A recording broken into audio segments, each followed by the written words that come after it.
에베소서 6장 1절부터 3절은 제가 말씀 여러 번 나눈 적이 있습니다. 그래서 혹시 조금 익숙한 말씀이 있을 수도 있겠습니다만, 오늘 이제 설교 제목이 효도하는 자녀에게 주시는 하나님의 복입니다. 효도하면 하나님께서 어떤 복을 주시는지 그 복에 대한 말씀을 나누려고 합니다. 여러분, 오늘 읽은 말씀에 보면 그 효도와 관련된 그 두 단어가 성경에 나오는데요. 1절에는 순종하라라고 하는 이 효도에 관련된 순종이라는 단어가 나오고요. 또 2절에 보면 내 아버지 어머니를 공경하라, 순종하라와 공경하라라고 하는 이 다른 단어가 효도의 개념을 가지고 우리 성경에 등장합니다. 이 두 단어는 의미가 조금 달라요. 의미가 다르다는 말은 처음 성경이 쓰여졌던 그 헬라어, 그리스어죠. 헬라어가 다른 의미를 담고 있는 표현이라 하는 것이죠. 순종이라고 하는 말은 부모님의 말씀을 잘 듣는 걸 말합니다. 부모님의 말씀을 경청하는 것, 순순히 듣는 것을 순종이다, 이렇게 헬라 말은 그 의미를 담고 여기 순종이라는 표현을 쓰고 있습니다. 그리고 2절에 나오는 공경이라고 하는 말은 부모님의 품위를 지키도록 자녀가 잘 섬긴다, 뭐 이런 뜻입니다. 부모님의 품위를 지켜드린다라고 하는 의미를 담고 있습니다. 이 순종과 공경이라는 이 두 단어의 의미로 보면 우리가 자녀로서 살아가면서 그 연령대별로 이 단어가 적용된다는 것을 우리가 알 수 있어요. 연령대별이라는 말은 이제 부모님의 슬하에서 부모님의 도움을 받고 부모님의 그 보살핌 속에서 자라는 그 성장기의 부모님께 대한 효도, 그리고 이제 성인이 되어서 내가 자립해서 독립해서 성인이 되었을 때의 그 자녀들의 부모님에 대한 효도, 이 두 가지 개념이 이제 이 순종과 공경에 담겨 있다 하는 것이죠. 그래서 이 부모님의 말씀을 순순히 잘 듣는 것, 이게 이제 순종이라고 그랬잖아요. 이것은 우리가 어린 시절에 내가 부모님으로부터 독립하기 전에 부모님께 대한 효도의 방점이 찍혀 있습니다. 그러면 이제 공경이라고 하는 것은 이제 내가 자립해서 독립해서 이제 성인기에 부모님의 품위를 지켜드리는 일, 이게 공경이라고 했잖아요. 바로 성인기에 하는 효도라고 하는 것이죠. 그래서 어렸을 때에는 어떤 게 효도냐? 부모님의 말씀을 거부하지 않고 잘 듣는 것입니다. 성인기의 효도는, 나이가 먹어서 드는 효도는 부모님의 품위를 손상되지 않도록 잘 지켜드리는 것, 이게 자녀가 하는 효도라고 하는 것이죠. 그래서 여러분, 이제 자녀가 성인이 되면 당연히 이제 우리 부모님들은 나이가 드셨기 때문에 기력이 옛날 같지 않습니다. 기력이 이제 쇠하게 되는 것이죠. 이럴 때 우리 성인기에 있는 자녀들은 부모님을 공경해야 합니다. 부모님께 효도해야 되는데 부모님이 그 품위를 지키실 수 있도록 잘 보살펴 드리는 것, 이게 바로 성인으로서 부모님에게 효도하는 것이다 하는 것이죠. 그래서 여러분, 여긴 우리가 다 성인들이잖아요.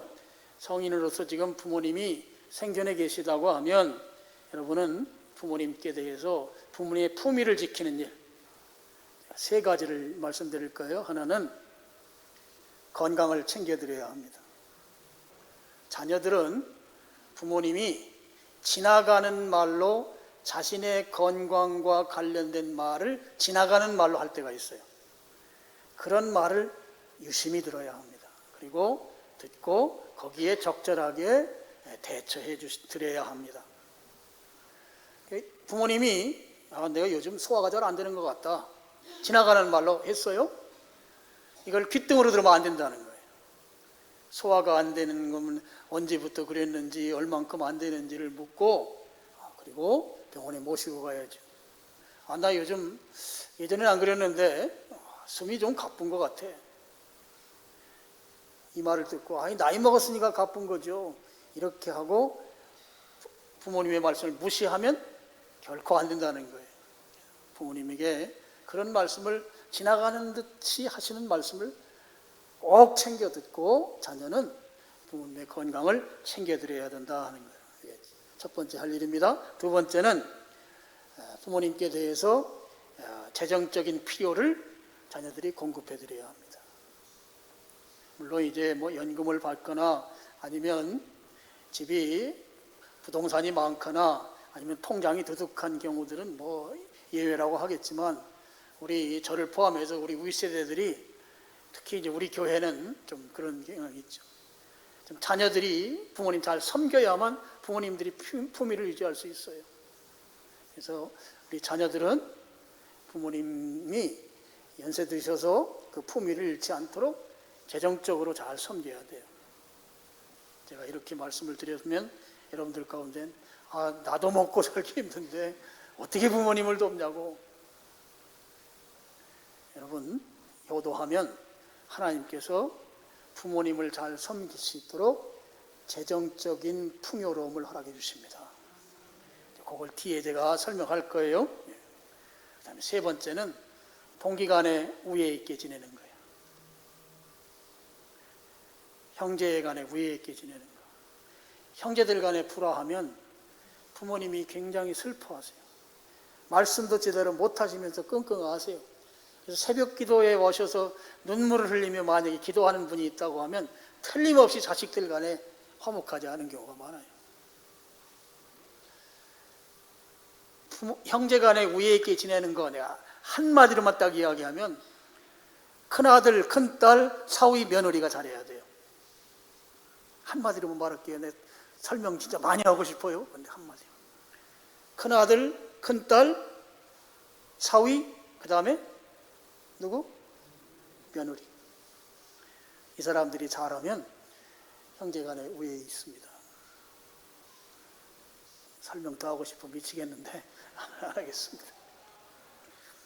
그래서 여러분, 성인기의 자녀는 부모님 건강 챙겨드리는 거, 그 다음에 물질적인 필요를 공급해드리는 거, 그 다음에 동기간에 우애 있게 지내는 거, 이 세 가지를 꼭 하시는 것이 부모님에게 효도하는 것입니다.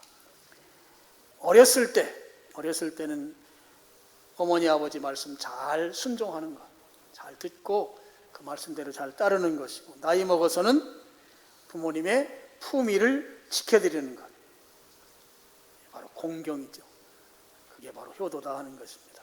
자, 순종하고 공경하면 이제 하나님께서 복을 주시는데요. 오늘 성경에는 3절에 두 가지 복을 말씀하고 있어요. 순종하고 공경하는 자녀에게 하나님이 주시는 두 가지 큰 복. 3절, 이로써 내가 잘되고 땅에서 장수하리라. 첫 번째 복은 내가 잘된다. 오늘 금년도 우리 교회 표가 뭐죠? 모든 것이 잘 되는 거예요. 여러분, 부모님에게 효도하면 모든 것이 잘 돼요. 잘 되는 복을 받고 싶으세요? 그러면 부모님께 효도하기 바랍니다. 효도하면 잘 돼요. 이게 제 말이 아니고 성경 말씀이에요. 하나님의 말씀이에요. 한번 효도 해보세요. 잘 됩니다. 잘 되게 돼 있어요. 성경 말씀은 수학 공식과 같아요. 나를 이 말씀에 대입하면 성경 말씀 그대로 답이 나오게 돼 있어요. 효도하면 잘 됩니다. 잘 되는 복은 효도하는 자에게 오는 것입니다. 네, 여러분, 오늘 우리가 살고 있는 현대의 잘 되는 복은 대부분 만남의 복을 통해서 이루어진다고 하는 사실입니다. 오늘 우리 시대에 잘 되는 복은 어디에서 연유가 되느냐 하면 만남, 이 관계와 관련된 연관성 속에서 그 복이 이루어진다 하는 것이에요. 우리가 일생을 살아가면서 만나는 만남이 7대 만남으로 이렇게 분류할 수 있습니다. 인생은 꼭 7번 필연적인 만남이 있어요. 이걸 이제 둘로 나누면, 이제 하나는 이제 섭리적인 만남이 있어요. 섭리적인 만남. 섭리적인 만남은 세 가지 경우입니다. 첫 번째가 하나님과의 만남입니다. 하나님을 못 만나면 그야말로 그 인생은 실패한 인생이에요. 그것만큼 큰 낭패가 없죠. 하나님과의 만남. 두 번째 필연적 만남은 부모님과의 만남이에요. 우리가 부모님을 선택할 수 없습니다. 그러나 하나님께서 그 부모님 밑에서 내가 태어나게 한 것은 나를 가장 잘 양육할 수 있는 분으로 나의 아버지, 어머니를 주셨다고 하는 사실을 우리는 믿어야 합니다. 필연적인 만남, 섭리적인 만남이에요. 세 번째 만남은 배우자와의 만남입니다. 여러분, 배우자도 내가 선택하는 것 같지만 성경은 분명하게 말씀하고 있어요. 하나님께서 짝 지어주시는 거예요. 하나님이 짝 지어주시는 것이기 때문에 이게 섭리적 만남이에요. 그래서 이 세 가지, 하나님과의 만남, 부모님과의 만남, 배우자와의 만남은 섭리적인 만남. 그 다음에 선택적 만남이라고 하시면 내 자유의지가 가미되는 만남이 있어요. 네 가지가 있습니다. 우리 어린 시절에 중요한 친구들과의 만남, 친구와의 만남. 두 번째는 내게 가르침을 주는 분들과의 만남, 선생님, 또 선배, 또 내 인생에 좋은 가르침을 주는 그런 은사들과의 만남이죠. 그 다음에 또 하나는 내 생업과 관련된 만남이에요. 세 번째 만남입니다. 내가 사업을 하고 직장에 다니고 하면서 직장의 상사 또는 내 밑에 후배 또 내 사업과 관련돼서 서로 연결되어 있는 그 사업장 영리와 관련된 그런 사람들과의 만남, 이것도 잘 만나야 돼요. 그리고 또 한 가지 만남은 영적 지도자와의 만남입니다. 이것은 선택적 만남이에요. 사실 저는 이 부분을 제가 자신 있게 말씀을 드릴 만큼 용기가 없어요. 여러분 인생에서 저하고 같이 신앙생활한 것이 정말 하나님 앞에서 가장 같이 있기를 바라는 그 간절한 마음은 제게 있는데 제가 그만큼 한 그릇이 못 되기 때문에 늘 이 부분은 뜨끔뜨끔합니다.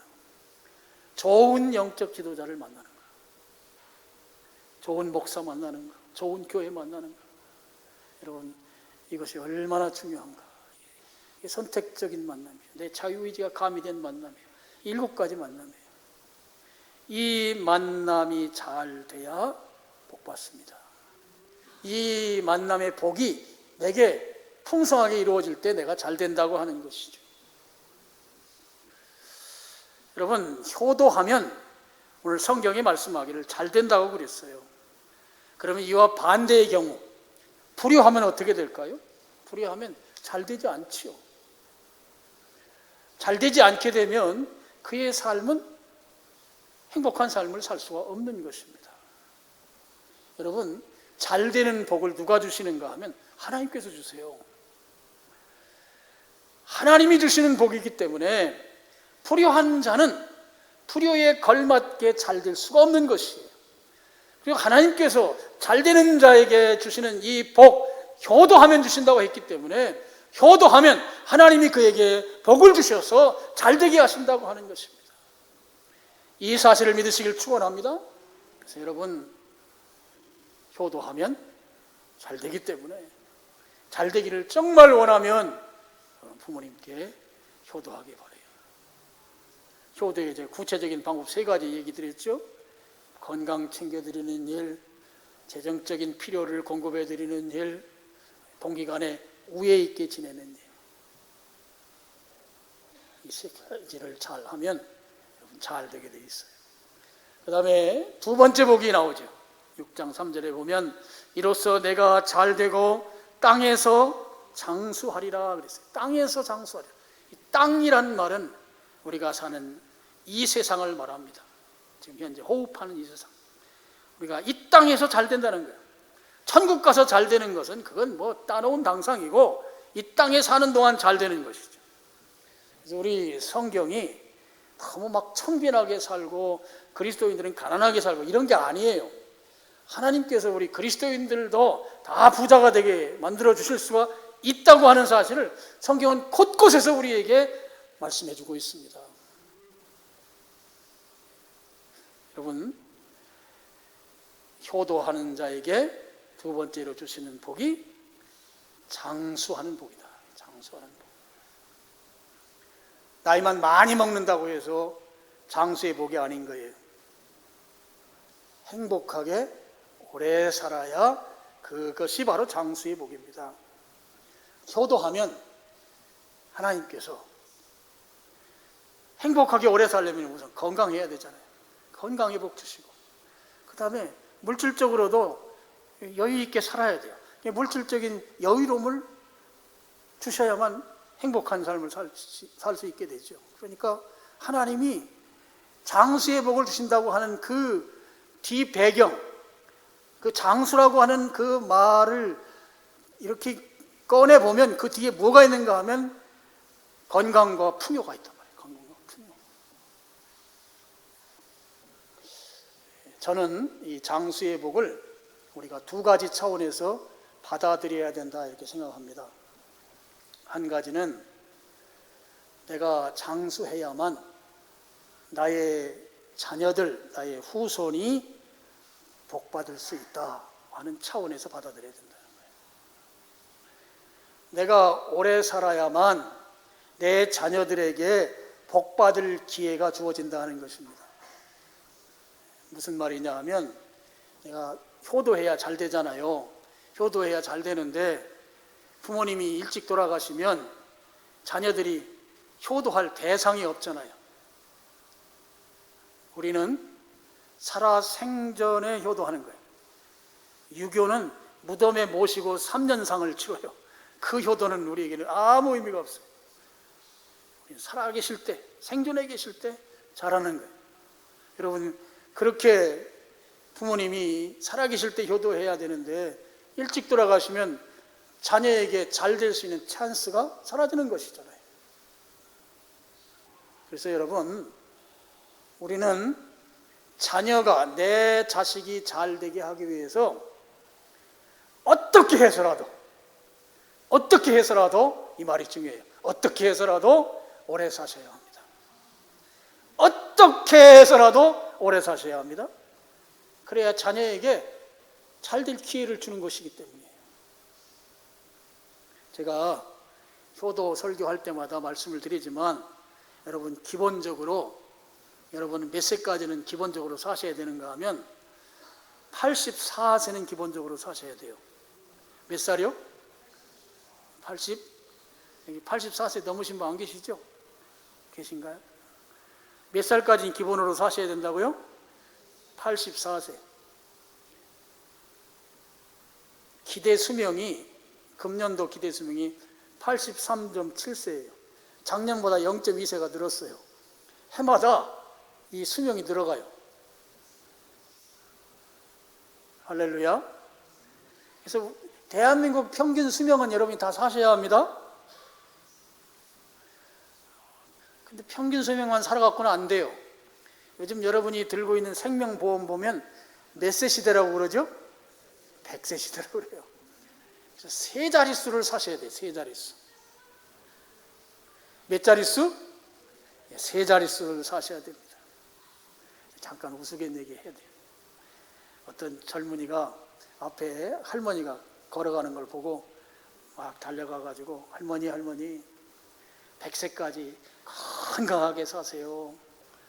이렇게 인사를 했대요. 그랬더니 그 할머니가 이 젊은이를 째려보면서 하는 말이, 야 이놈아, 내가 올해 99이다 그랬다잖아요. 여러분, 우리의 목숨은 하나님께 달려 있습니다. 이걸 이제 사자성어로 인명재천이다 그래요. 제가 아까 뭐라 그랬어요? 어떻게 해서든지 오래오래 사셔야 돼요. 근데 성경에 어떻게 해서든지 오래오래 산 인물이 하나가 있어요. 하나님께서 야, 너 요즘 사는 거 보니까 너 지금 내가 데려가지 않으면 너 큰 죄 짓겠다. 그래서 하나님이 사망 확인서를 내려보낸 인물이 하나가 있어요. 사망 확인서에 하나님 도장이 찍혀서 엘리야 선지자를 통해서 너 이제 죽으니까 신변 정리해라 라고 한 왕이 있는데요. 그 왕의 이름이 히스기야입니다. 히스기야가 사망 확인서를 딱 손에 쥐고 보니까 지금까지 정말 죽을 짓만 한 거예요. 왕년에는 조금 잘 살기도 했었는데 지금 내 삶은 하나님 앞에 이게 죽어 마땅한 그런 삶의 모습이었던 것이죠. 그래서 사망 확인서 보고 정신 번쩍 난 거예요. 여러분, 하나님이 도장 찍으면 그 도장은 변개가 안 되는 것이잖아요. 그래서 히스기야가 그 길로 하나님 앞에 눈물로 회개합니다. 그리고 내가 초심으로 돌아가겠노라고, 하나님 사랑하던 그때로 돌아가겠노라고 하면서, 여러분, 그 내가 과거에 이렇게 했던 걸 하나님 기억해 주시죠. 이게 내가 초심으로 돌아가겠다는 거예요. 초심으로. 주님을 정말 사랑했던 그때로 돌아가겠습니다. 그랬을 때 하나님이 도장 찍어놓은 그 사망 확인서를 하나님이 찢으시고 몇 살을 더 생명을 연장시켜 줍니까? 이런 일은 있을 수가 없는 일이에요. 우리의 생명을 하나님이 데려가시기로 작정하고 결정이 이미 나 인감도장이 찍혀있는 그 확인서를 하나님께서 스스로 파기하고 15년 생명을 연장시켜 주셨어요. 그래서 제가 계산해 봤잖아요. 대한민국 사람 기본으로 나이가 몇 살이라고요? 몇 살? 84세. 여기에다가 15년을 더해 보세요. 몇 살이죠? 몇 살? 99세. 그런데 해마다 0.2세씩 기대수명치가 늘어간대요, 지금 대한민국에. 그러면 세 자릿수 살 수 있어요, 없어요? 대답하세요. 세 자릿수 살 수 있어요, 없어요? 네, 있어요. 그렇게 사시기를 축원합니다. 여기서 아멘은 항상 적더라고요. 여러분, 히스기야가 생명이 연장한 데서 어떻게 해서든지 오래 살아야 된다고 하는 데 대한 적용점이 있어요. 여러분, 어떻게 해서든지 오래 살아서 내 생명을 연장시킬 수 있는 방법은 하나님이 기뻐하시는 삶을 사는 거예요. 하나님 기뻐하는 삶. 하나님 뭘 가장 기뻐할까? 제가 입이 닳도록 여러분에게 말씀드렸던 거예요. 예배의 삶을 살아야 돼요. 여러분의 삶의 모든 생활 가운데 가장 우선순위에 뭘 둬야 되는가? 예배를 두시고 사셔야 돼요. 하나님이 가장 기뻐하는 게 무엇인가? 우리가 예배 드리는 걸 하나님 가장 기뻐하세요. 제가 이건 수도 없이 반복해서 여러분에게 말씀드렸기 때문에 여러분에게 툭 치면 예배가 나올 정도로 아마 그렇게 이미 익숙한 줄로 믿습니다. 그리고 우리를 교회 공동체로 하나님이 만들어 주셨잖아요. 그러면 하나님이 기뻐하는 또 한 가지 삶은 교회를 세우는 삶입니다. 교회.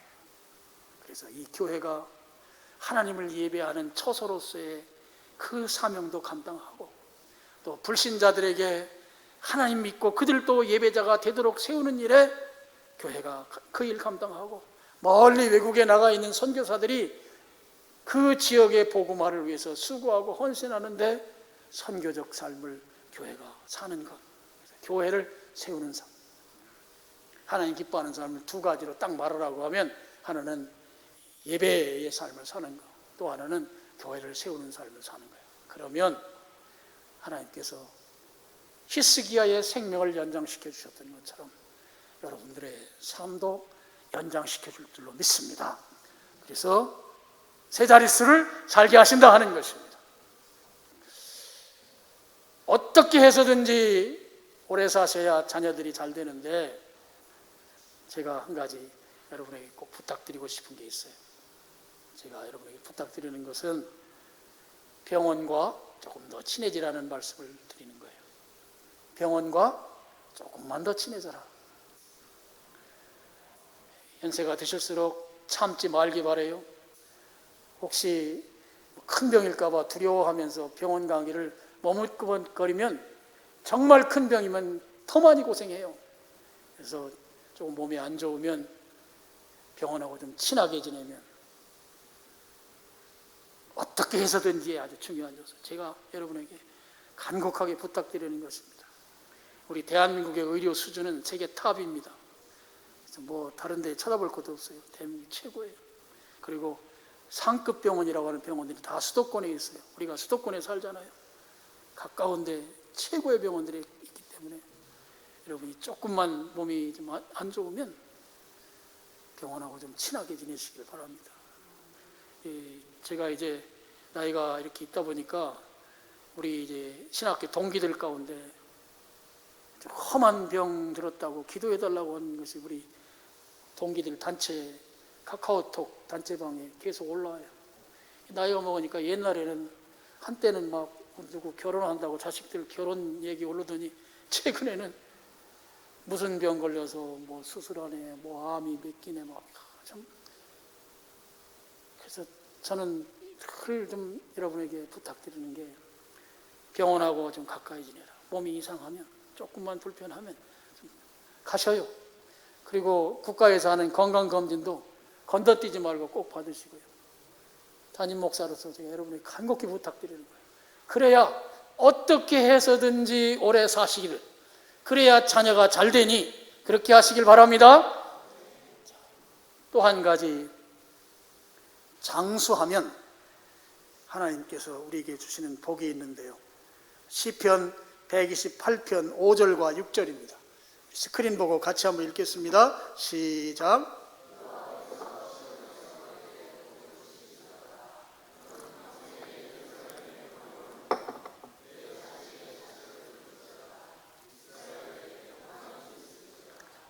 복 이야기가 나오고 번영 이야기가 나오고 평강 이야기가 나오고, 그 중에 6절 상반절에 이런 이야기 나오죠. 내 자식의 자식을 볼지어다. 자식의 자식이면 누구예요? 손주죠, 손주. 장수하면 받는 복이 있는데 손주를 보는 복을 받습니다. 손주를 보는 복이 얼마나 큰 복인가. 손주와 관련해서 제게 큰 울림을 주었던 두 가지 사례가 있어요. 제가 말씀드린 적이 있는데 다시 한번 이야기 드립니다. 우리 교회를 방문했던 선교사님이 저에게 한 말이에요. 그 선교사님이 그러는 거예요. 내 손주가 얼마나 귀하고 사랑스러운지 모르겠대요. 자기 손주가 얼마나 귀하고 사랑스러운지 모르겠다. 뭐 여기까지는 오케이. 그 다음 말이 저를 충격 속에 빠뜨렸어요. 나는 자식을 위해서는 순교하지 못하지만 손주를 위해서는 기꺼이 순교할 것 같다. 이 양반이 선교사님이라고요. 선교사님이 어떻게 나와야 돼요? 나는 주님을 위해 순교하겠습니다. 이래야 되는데 누구를 위해 순교한다고요? 손주를 위해 순교한다. 아주 쇼킹했습니다. 손주를 본 내 친구 목사가 이런 얘기를 나한테 했어요. 두 번째 사례입니다. 할아버지가 되어보지 않고는 인생을 논하지 말라. 할아버지가 되어보지 않고는 인생을 논하지 말라는 거예요.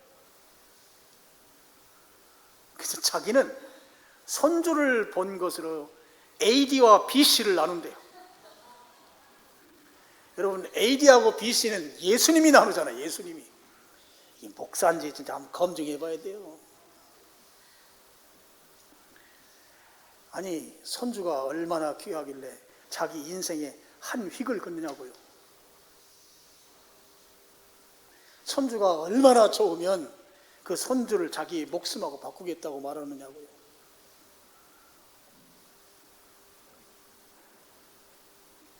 자식의 자식을 보는 것이 얼마나 큰 복인지를 제가 경험한 두 가지 사례가 잘 나타내 준다고 저는 믿습니다. 그래서 여러분, 손주 있잖아요. 손주를 여러분 부모님에게, 또 시부모님, 또 친부모님에게 자주 보여드리시기 바랍니다. 아셨죠?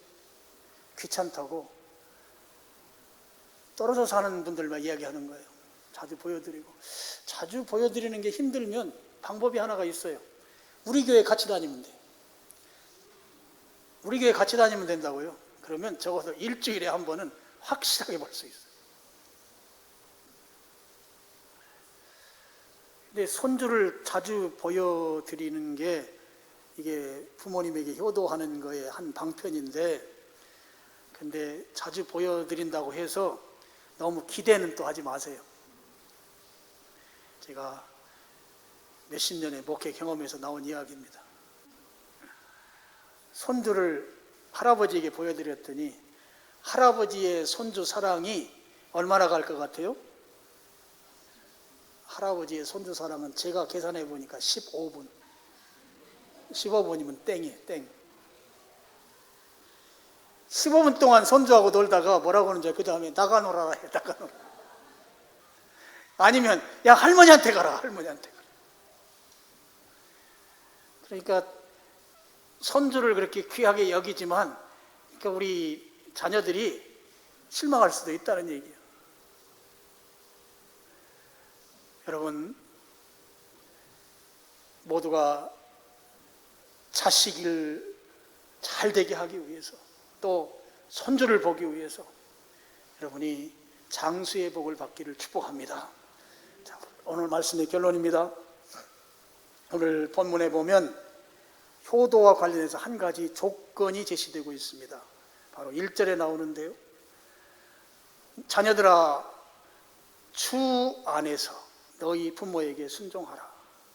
이것이 옳으니라. 여기에 보면 부모님께 순종하되 주님 안에서 순종하라는 말씀이에요. 여러분, 이 말씀의 의미가 무엇인가 하면, 우리는 이제 이 말씀을 그냥 액면 그대로 볼 때는, 그러면 내가 하는 이 효도의 기준은 주님 안에 있느냐 아니면 주님 밖에 있느냐, 그 기준에 따라서 효도할 때도 있고 효도하지 않을 때도 있고, 그렇게 우리가 이해할 수 있는데, 이 이해는 단편적 이해입니다.